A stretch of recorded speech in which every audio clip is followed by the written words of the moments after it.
In 1902, in what was later called the deal of the century, two American industrialists, J.P. Morgan and Andrew Carnegie, had a lunch meeting. Morgan wanted to buy Carnegie Steel Company, and though Carnegie didn't much like J.P. Morgan, nobody really did, business was business. Morgan told Carnegie to name his price. So Carnegie took out a piece of paper, wrote down a total, folded it, gave it to his private secretary, who delivered it to Morgan. Morgan opened it up, took one look and said, "I accept this price." The total on the paper, $480 million. U.S. Steel was born, and Andrew Carnegie had almost $500 million to give away. In the first 20 years of the 20th century, with his millions, Carnegie financed over 2,500 free public libraries, 125 of them in Canada, most in small-town Ontario. Simcoe's Carnegie Library is behind me. Others in the area include ones in Paris, Brantford, Aylmer, Ayr, Norwich, and Tillsonburg. This Carnegie Library was built in 1912 for $12,000, $10,000 of it from the Carnegie Foundation, on land that was purchased and donated by the town of Simcoe. Though it is now the Cobb and Jones law firm, you can still see the original name at the front of the building.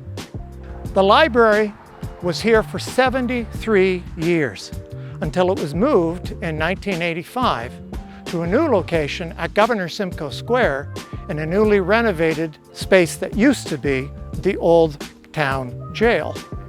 In addition to the books and periodicals which every library had, this library had something special in the basement.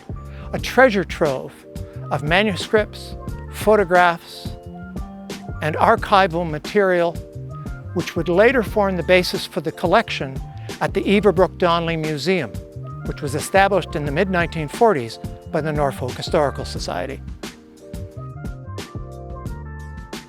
Next to the library was Falls Department Store. It was built on land that formerly housed Simcoe's first post office and later the Gore Bank. It also opened in 1912, built by businessman Harvey Falls, who had moved his store from just across the street. Falls Department Store was described as the finest department store outside of a big city. It had 3 floors, a second-floor waiting room, a hydraulic elevator, and 35 employees.